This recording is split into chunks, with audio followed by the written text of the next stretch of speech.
तो पिछले हफ्ते मैंने अपना टीका, अपना वैक्सीन लगवा लिया। हां, पिछले हफ्ते मेरा वैक्सीनेशन हो गया, लेकिन मुझे भी अभी भी पूरा विश्वास नहीं हो रहा है, क्योंकि मैं आपको बताता हूं कि जब हिंदुस्तान का वैक्सीनेशन प्रोग्राम शुरू हुआ था 16 जनवरी 2021 को, तब मुझे काफ़ी थोड़ी मायूसी सी हो गई थी, क्योंकि उस वक्त जो सरकार थी हमारी सरकार ने कहा कि देखिए, हम किसी की मदद नहीं चाहते, ये सारा कार्यक्रम हम खुद करेंगे, हम ये डिसाइड करेंगे कि कौन, किसको, कहां, कब, कैसे, किस तरह से सब फ्रंटलाइन वर्कर को टीकाकरण उनका किया जाएगा। और जो प्राइवेट हॉस्पिटल थे, यहां तक कि वो भी अपने उन वर्कर्स को जो कि थ्रेटेंड वर्कर्स थे, उनको भी वो टीका नहीं लगा सकते थे। उन लोगों को भी एक सरकारी संस्था में जाके अपना जैब, अपना वैक्सीन शॉट लेना होता था। तो इस तरह से 45 दिन जो हमारा ये टीकाकरण अभियान है, ये जो वैक्सीनेशन प्रोग्राम है, ये बहुत ही धीरे धीरे धीरे आगे बढ़ा। कोई 3.5 लाख डोज हर दिन हमारी एवरेज थी, और अगर यही एवरेज रेट चलता रहता तो हम लोगों को 5 साल लग जाते वो 60 करोड़ टीका लगाने के लिए, जो कि वो 30 करोड़ लोगों को दिए जाने थे, जो कि बहुत ही वल्नरेबल थे, जो 50 साल से ऊपर हैं, 60 साल से ऊपर हैं, जो फ्रंट लाइन वर्कर्स हैं, उनको उन लोगों को 60 करोड़ टीका वैक्सीन शॉट लगाते लगाते 5 साल निकल जाते हैं। और इस सारे प्रोसेस में ऐसा भी लग रहा था कि लाखों की तादाद में ये जो वैक्सीन शॉट्स के वायल हैं, ये खराब हो जाते, एक्सपायर हो जाते। तो मुझे काफी मायूसी सी हो गई थी कि क्यों हम लोग इतना स्लो अपना टीकाकरण अभियान चला रहे हैं। लेकिन तभी सरकार ने एकदम से नियम बदल दिए। लग रहा था कि सरकार मान गई थी कि ये उसके बस की बात नहीं है। उन्होंने एकदम यू टर्न, एकदम पलटी सिखाई, और 48 घंटे में सारे रूल एकदम बदल दिए। पहले रूल था कि नहीं, कोई नहीं करेगा, सिर्फ हम करेंगे। अब रूल ऐसा हो गया कि आप कोई भी उस वल्नरेबल ग्रुप में, वो 30 करोड़ लोगों में कोई भी जाके आप कहीं पर भी अपना इनॉक्यूलेशन करवा लीजिए, आप कोई भी फोटो आईडी यूज कर लीजिए, कोई रिस्ट्रिक्शन नहीं है, कोई सरकारी ये करिए वो करिए नहीं है, सिर्फ आधार कार्ड या कोई फोटो आईडी होनी चाहिए। जाइए और अपने आप को टीका लगवाइए, जाइए टीका लगवाइए। ये मैसेज सरकार का एकदम पलटी खाने के बाद हो गया। और जो कीमत थी इस वैक्सीन डोज की, वो भी सिर्फ 250 रुपए पर डोज पे रखी गई। इससे जो हम जैसे लोग जिनको की टीका लगवाना था, वो हमको तो बहुत खुशी हुई कि ये तो बहुत अच्छा है, बहुत कम कीमत है। हाँ, जो लोग वैक्सीन बना रहे हैं उनको थोड़ी नाराजगी हुई, उनको लगा कि इसमें हम किस तरह से इतनी ज़्यादा तादाद में वैक्सीन बना पाएंगे। लेकिन देखिए, ये एक ऐसी इमरजेंसी है कि इसमें सबको हाथ बटाना है। तो सरकार का यही कहना है कि आइए आप भी हमारी मदद कीजिए, हमारे पूरे अभियान में आप भी अपना कंट्रीब्यूशन इस तरह से दीजिए। तो जैसे जैसे ये नए रूल लोगों को समझ में आए, तो सोशल मीडिया चैनल में काफ़ी लोगों ने लिखना शुरू कर दिया कि देखिए, हम तो गए, बड़े आराम से अंदर गए, वॉक इन किया, अपना कागज़ दिखाया और हमको टीका लग गया, कोई सरदर्दी नहीं हुई, कोई हमको सिफारिश नहीं करनी पड़ी, बस सिर्फ यही हमने टीका लगाया और हमारी अब तो एंटीबॉडीज़ हमारे बॉडी में आ गई हैं। तो ये सब कुछ पढ़ने के बाद मेरा भी मन बन गया। मैंने कहा देखिए, अब जाके मैं भी अपना टीका लगवा लूँ। तो वैक्सीनेशन डे, जिस दिन मेरी अपॉइंटमेंट थी, आया, उसकी एक रात पहले मुझे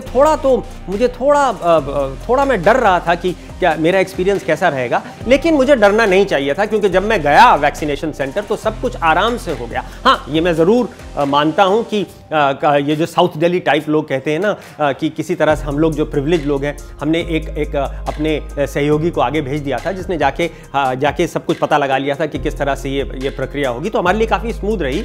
हम गए, हमको वहाँ पे हमारा टोकन नंबर दिया गया और फिर हमको एक वेटिंग रूम में बिठा दिया गया, जहाँ पे 10-12 और लोग भी बैठे थे टीका लगवाने के लिए। तो उसके बाद नर्स ने हमारा नाम लिया, हम लोग गए, वहाँ पे हमारा टेम्परेचर चेक किया गया, हमारा ऑक्सीजन लेवल चेक किया गया, हमारा ब्लड प्रेशर चेक किया गया, और सब कुछ जब ठीक निकला तो हमको कहा गया कि आप जाइए, दूसरे कमरे में जाइए जहाँ पे आपको टीका लगेगा। वहाँ पर जब हम गए तो वहाँ पे एक और लेडी बैठी थी, वो बड़े प्यार से उन्होंने हमसे पूछा कि अपना आधार नंबर दीजिए। ये तीसरी बार था उस सुबह जबकि हमको अपना आधार नंबर देना था।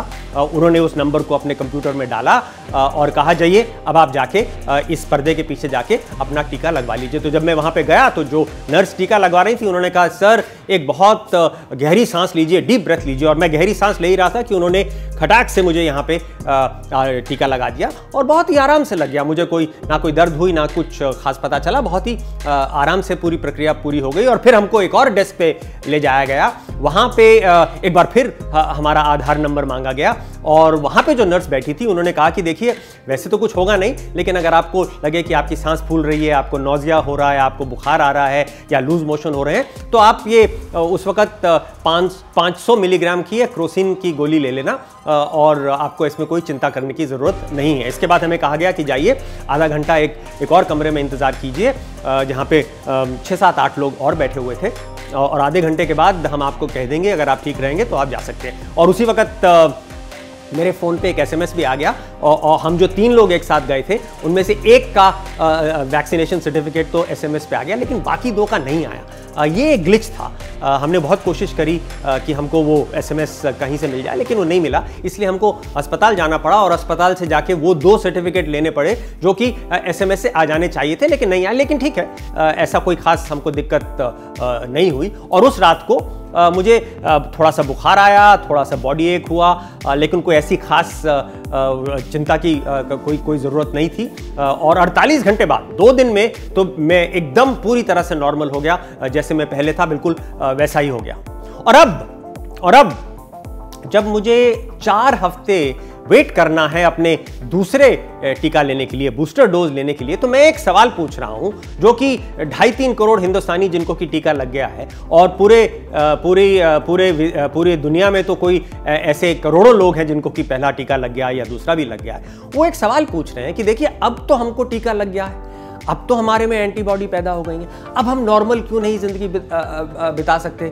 क्योंकि जब हमको दूसरा टीका लग जाएगा तो हमको आप एक वैक्सीन पासपोर्ट क्यों नहीं दे देते, जिसकी वजह से हम लोग ट्रैवल कर सकते हो, हम लोग एक दूसरे से मिल सकते हो, खेल के मैदान में जा सकते हो, जिम्नेजियम में जा सकते हो, स्विम कर सकते हो, फिजियोथेरेपी कर सकते हो, कुछ भी करें। हमको एक नॉर्मल जिंदगी का अब एक पासपोर्ट तो दे दीजिए। लेकिन क्योंकि ये हम आपसे प्रॉमिस करते हैं कि हम पूरा सेफ्टी प्रोटोकॉल रखेंगे, हम मास्क भी पहनेंगे, हम अपना हाथ भी धोएंगे, हम वो सब कुछ करेंगे, लेकिन हमको इन बंदिशों में अब बांधिए कि आप ये नहीं कर सकते, वो नहीं कर सकते। अगर हम सेफ्टी प्रोटोकॉल फॉलो करते हैं तो हमको ये वैक्सीन पासपोर्ट दे दीजिए कि अब हम जाके उसी तरह से जिंदगी बिताएं, उसी तरह से वापस वही काम कर पाएं जो कि हम पहले करते थे। क्योंकि हम सेफ तो होना चाहते हैं, बहुत जरूरी है कि हम सेफ रहें, लेकिन हम सिर्फ सेफ नहीं होना चाहते हैं। हमको वो नॉर्मल सी की फीलिंग, जिस तरह से हमारी जिंदगी 2020 से पहले होती थी, हमें वही नॉर्मल सी फीलिंग वापस अपनी जिंदगी में लानी है।